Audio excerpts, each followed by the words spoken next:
Do you know the original story of Peter Pan? Peter Pan is one of the most famous Disney films, but it was actually an adaptation of J.M. Barrie's book, Peter and Wendy, published in 1911, which, in turn, was an adaptation of the play Peter Pan, written by the same writer and first performed in 1904. The Darling children, Wendy, John and Michael, are visited one night by a... In fact, I'll stop right there. If you've seen the 1953 film, you know the story. They're almost exactly the same. The only difference is that Peter is a lot darker in the original. He kills pirates without hesitation and banishes lost boys for simply growing up. However, we can go one step further back. Peter Pan has his origins in the 1902 novel The Little White Bird, also, surprise surprise, written by J.M. Barrie.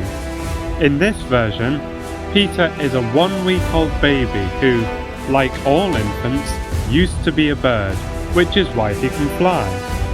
One day, after overhearing a conversation about his adult life, he flies to the island in Kensington Gardens. But while he's there, he finds out that he is no longer part bird and so can no longer fly, meaning he is stranded on the island. He persuades some thrushes to build him an oversized nest as a boat, and he uses it to sail off the island, where he meets a group of fairies. The Queen of the Fairies convinces him to play the panpipes for their balls. One night, she offers Peter one wish in return for an incredible performance, and Peter uses this wish to return home. So Peter flies home to see his mother in despair, which makes him feel guilty. He returns to Kensington Gardens one last time to bid the fairies farewell. However, when he returns home, his mother has given birth to a new baby, and she is happy. So Peter returns once again to the gardens. We are then introduced to a young girl called Mamie Mannering. One night she sneaks into Kensington Gardens to watch the fairies' ball.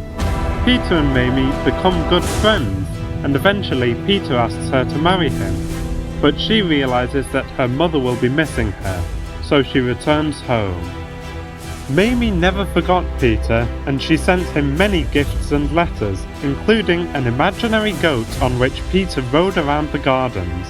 So next time you sit down to watch the film, think to yourself,